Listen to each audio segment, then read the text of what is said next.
नमस्कार दोस्तों, आप देख रहे हैं यूनाइटेड क्लास। इस वीडियो में हम वीकली करंट अफेयर्स की बात करेंगे। तो चलिए शुरुआत करते हैं। पर्यावरण प्रदर्शन सूचकांक, जिसमें भारत को प्राप्त हुआ 168वां रैंक। येल विश्वविद्यालय ने हाल ही में द्विवार्षिक पर्यावरण प्रदर्शन सूचकांक जारी किया है। भारत ने 180 देशों में से 168वीं रैंक हासिल की है। 2018 में भारत ने 100 में से 27.6 का स्कोर किया था, जिसमें 177वीं रैंक थी।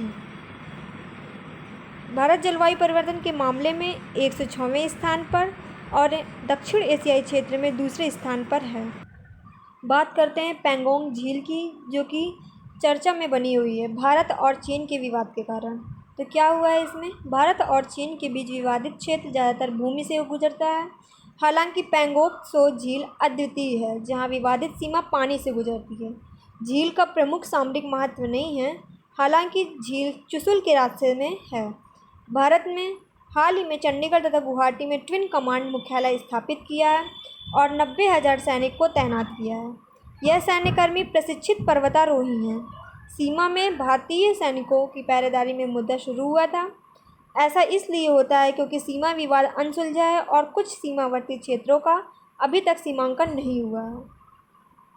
पैंगोंग त्सो झील एक लंबी गहरी संकीर्ण झील है जो लद्दाख क्षेत्र में 4350 मीटर की ऊंचाई पर है।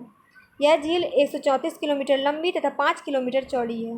यह एक खारे पानी की झील है तथा यह सिंधु नदी के बेसिन का हिस्सा नहीं है।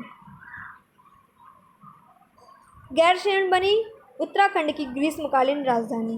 8 जून 2020 को उत्तराखंड की राज्यपाल बेबी रानी मौर्य ने गैरसैंण को नई ग्रीष्मकालीन राजधानी घोषित करने के लिए मंजूरी दे दी है। गैरसैंण को भरारी शैण भी कहा जाता है। राज्य की विधानसभा शीतकालीन राजधानी देहरादून में स्थित है।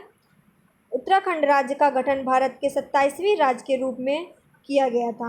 राज्य का गठन उत्तर प्रदेश पुनर्गठन अधिनियम 2000 के माध्यम से किया गया था। जैसा कि हम जानते हैं कि उत्तराखंड, जो कि पहले उत्तरांचल था, उत्तर प्रदेश से अलग हुआ है। गैरसैंण उत्तराखंड की ग्रीष्मकालीन राजधानी है और देहरादून शीतकालीन राजधानी है। भारत का पहला ऑनलाइन अपशिष्ट एक्सचेंज लॉन्च किया गया। आंध्र प्रदेश के मुख्यमंत्री जगन मोहन रेड्डी ने पहला ऑनलाइन कचरा विनिमय कार्यक्रम शुरू किया है। यह कार्यक्रम जहरीले कचरे के सुरक्षित निपटान तथा जहरीले कचरे के पुनर्चक्रण अर्थात रिसाइकलिंग और पुनः उपयोग रीयूज को बढ़ावा देने के लिए शुरू किया गया है। यह प्लेटफॉर्म ट्रैकिंग, ऑडिट, कचरे की जांच करना तथा कचरे के उचित उपयोग को प्रोत्साहित करता है।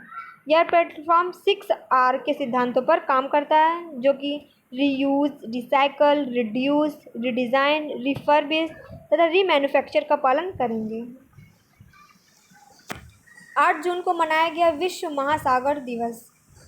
8 जून 2009 से प्रत्येक वर्ष विश्व महासागर दिवस मनाया जा रहा है, जिसका उद्देश्य महासागरों के महत्व और इनकी वजह से आने वाली चुनौतियों के बारे में लोगों के बीच जागरूकता पैदा करना है और साथ ही महासागरों से जुड़ी विशेष पहलुओं जैसे जैव विविधता, खाद्य सुरक्षा, पारिस्थितिकी संतुलन, जल संसाधनों का बेहिसाब उपयोग आदि को भी जन समुदाय के बीच उजागर करना है।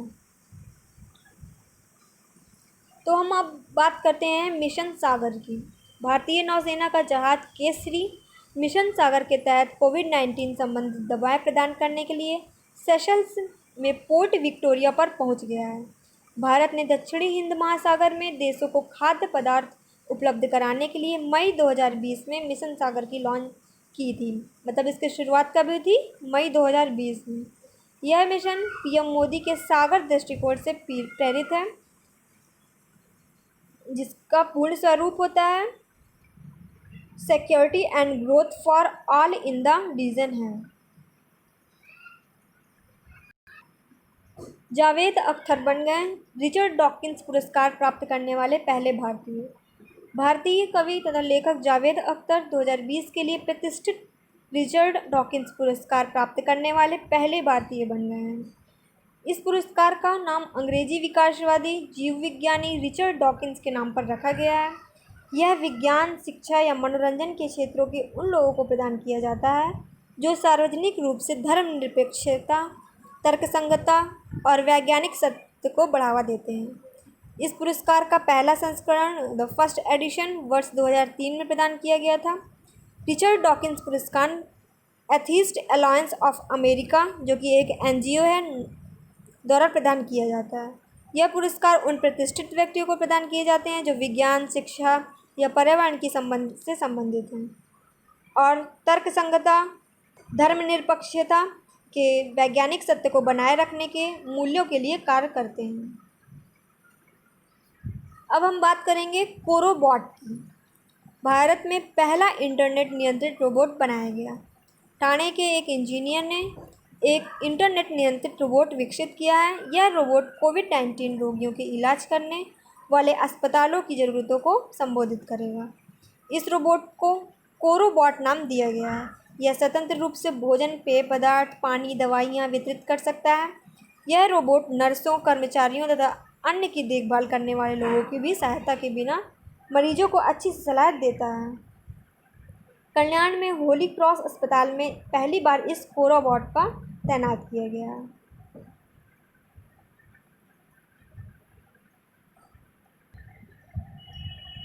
तेरह जून को मनाया गया अंतर्राष्ट्रीय एल्बिनिज्म जागरूकता दिवस। प्रतिवर्ष 13 जून को अंतर्राष्ट्रीय एल्बिनिज्म जागरूकता दिवस मनाया जाता है। इसका उद्देश्य एल्बिनिज्म से प्रभावित लोगों के विरुद्ध होने वाले हमलों तथा भेदभाव के प्रति जागरूकता उत्पन्न करना है। अब हम बात करेंगे एल्बिनिज्म की। क्या है ये? चलिए, यह एक दुर्लभ तथा वंशानुगत रोग है।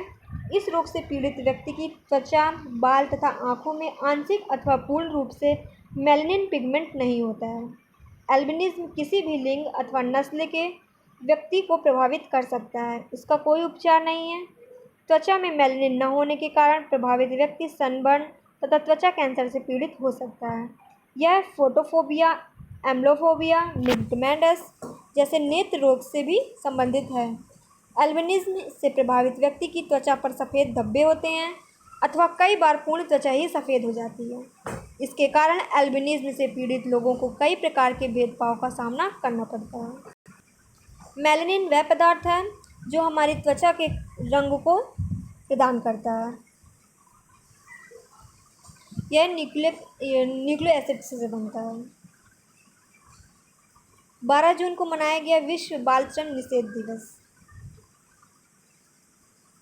14 जून को मनाया गया विश्व रक्तदाता दिवस। 14 जून को विश्व भर में विश्व रक्तदाता दिवस जीवनदाता उपहार के रूप में दिए जाने वाले रक्त के लिए स्वैच्छिक अवैतनिक रक्तदाताओं का धन्यवाद करने के लिए मनाया जाता है। यह रोगियों के लिए ज़रूरत के समय रक्तदान की आवश्यकता के लिए जागरूकता बढ़ाने के प्रयास भी करता है। विश्व रक्तदाता दिवस अर्थात world blood donor day 14 June WHO द्वारा चिन्हित 8 आधिकारिक वैश्विक सार्वजनिक स्वास्थ्य अभियानों जैसे कि विश्व क्षय रोग दिवस, जो कि 24 मार्च को मनाया जाता है, वर्ल्ड ट्यूबरक्लोसिस डे, विश्व स्वास्थ्य दिवस 7 अप्रैल को, विश्व मलेरिया दिवस 25 अप्रैल, विश्व टीकाकरण सप्ताह अप्रैल का अंतिम सप्ताह, विश्व तंबाकू दिवस 31 मई, विश्व हेपेटाइटिस दिवस 28 जुलाई तथा विश्व एड्स दिवस 1 दिसंबर में से एक है। डॉक्टर रतन लाल हैं जो भारतीय मूल के अमेरिकी ने जीता विश्व खाद्य पुरस्कार,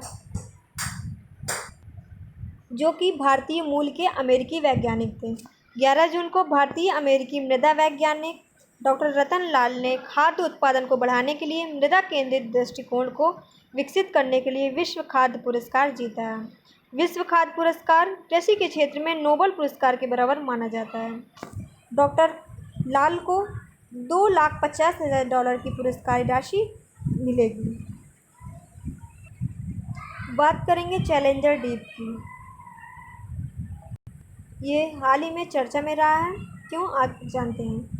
अंतरिक्ष यात्री और समुद्र विज्ञानी कैथी सुलिवन हाल ही में समुद्र के सबसे गहरे बिंदु चैलेंजर डीप में पहुंची हैं। इसके साथ वह पृथ्वी के सबसे गहरे बिंदु तक पहुंचने वाली पहली महिला बन गई हैं।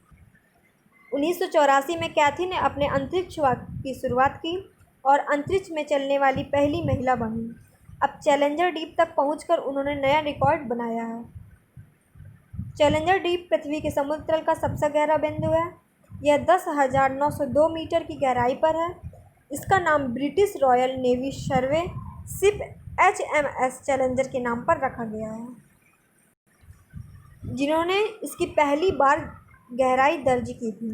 लेफ्टिनेंट डॉन वॉल्स और शीर्ष वैज्ञानिक जैक्स पिकॉर्ड 1960 में चैलेंजर डीप में पहली बार गोता लगाया था। 2012 में टाइटैनिक फिल्म के निर्देशक जेम्स कैमरन इस स्थान पर सोलो पनडुब्बी के द्वारा गए थे। चैलेंजर डीप पश्चिमी प्रशांत महासागर के मारियाना ट्रेंच के दक्षिणी छोर में स्थित है। यह माइक्रोनेशिया के समुद्री क्षेत्र में है। माइक्रोनेशिया, पोलिनेशिया आदि ये सभी छोटे छोटे द्वीप हैं जो कि पश्चिमी प्रशांत महासागर में के अंतर्गत आते हैं। वहीं पे ही यह चैलेंजर डीप पाया जाता है। आज हम अपनी वीडियो को यहीं पे समाप्त करते हैं। प्लीज़ हमारी वीडियो को लाइक करिए, कमेंट करिए, ज़्यादा से ज़्यादा शेयर करिए और हमारे चैनल को सब्सक्राइब करिए। Thank you.